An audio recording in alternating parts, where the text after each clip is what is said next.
This video is sponsored by Squarespace, the only tool you'll need to create a beautiful looking website for your business, portfolio, or online store. I used it to create my production company's website and I didn't know the first thing about coding. I just found a template that worked for me and customized it using simple drag and drop tools. And now the process is even easier thanks to design intelligence. By combining 2 decades of industry-leading design expertise and cutting-edge AI technology, you can have a brand new website up and running literally within minutes.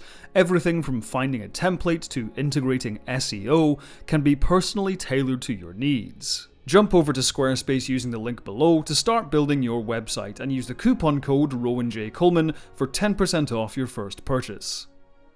Last month I made a video on why TNG Season 1 isn't very good.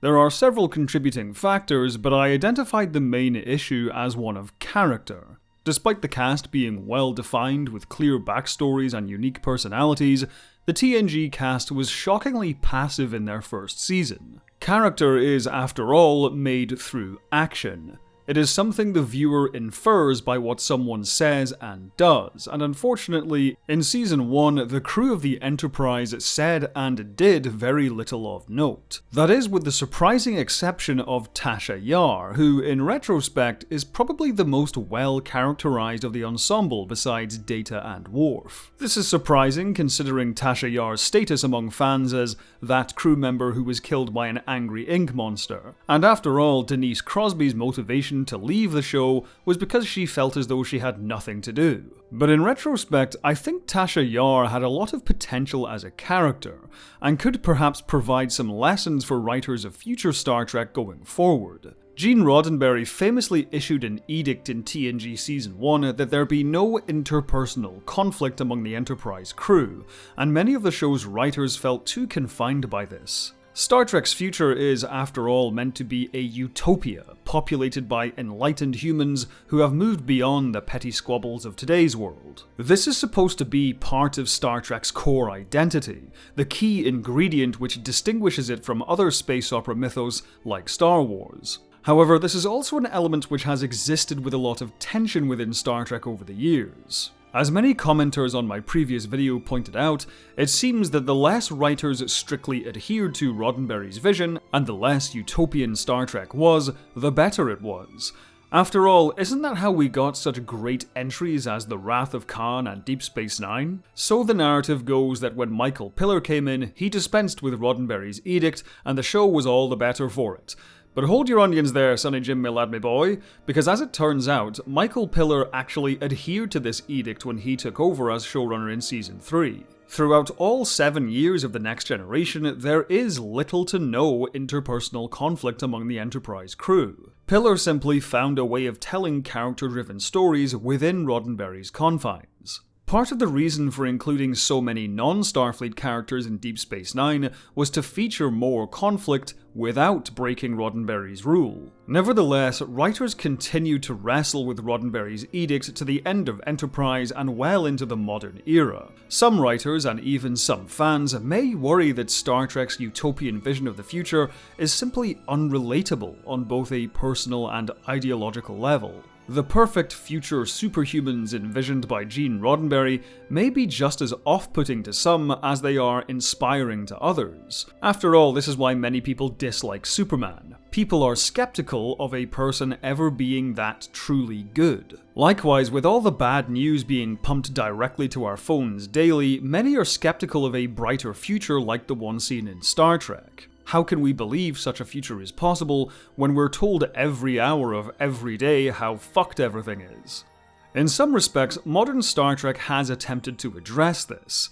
Star Trek Discovery Season 1 put Star Trek's idealism on trial by plunging its protagonist and the Federation into a dark place full of violence and division. This was to set up both a redemption arc for Michael Burnham, but also as a restatement of why Star Trek's ideals matter more now than ever.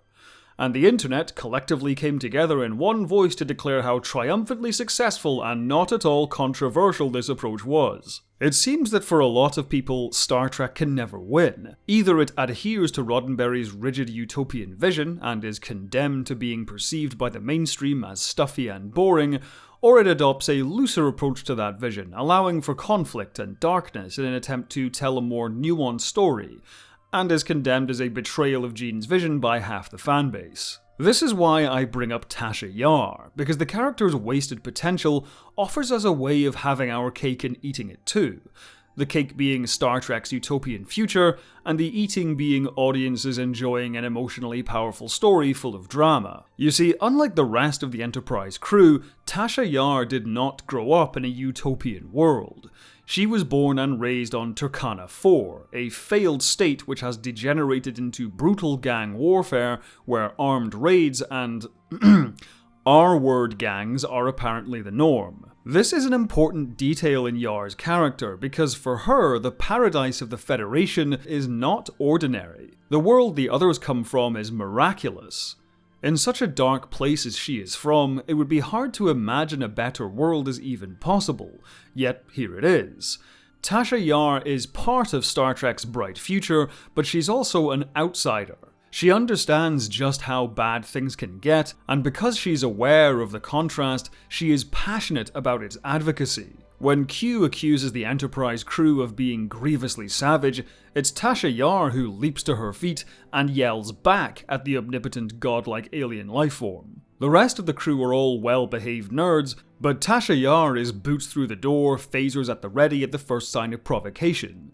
She's allowed to have that anger and passion which the other stalwart Starfleet officers rarely exhibit. In other words, she had the potential to be the perfect audience surrogate, a viewer's way into this seemingly perfect paradise-like world. Furthermore, Tasha Yar is proof that prosperity doesn't have to mean stagnation, and suffering is not necessary to build strength. No doubt she learned some of her survival skills on her homeworld, but it's her time in Starfleet where she excels. Placed in an environment where her needs are taken care of, and she's supported in her social and professional circles, Tasha Yar became the best version of herself. To me, this is Star Trek's entire thesis distilled into a single character.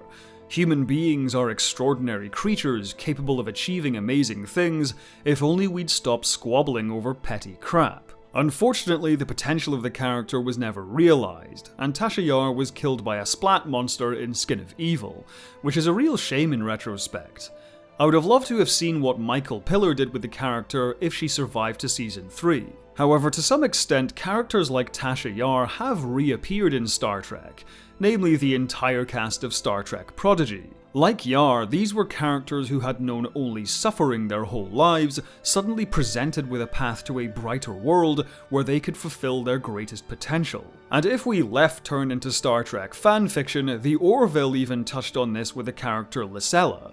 She was from a world even closer to our own, and decided to uproot her life and join the better world she had only glimpsed before. It's such a shame both of these shows aren't running anymore, because I think they were on the right track. The utopian future presented to us in Star Trek may seem impossible to our modern worldview.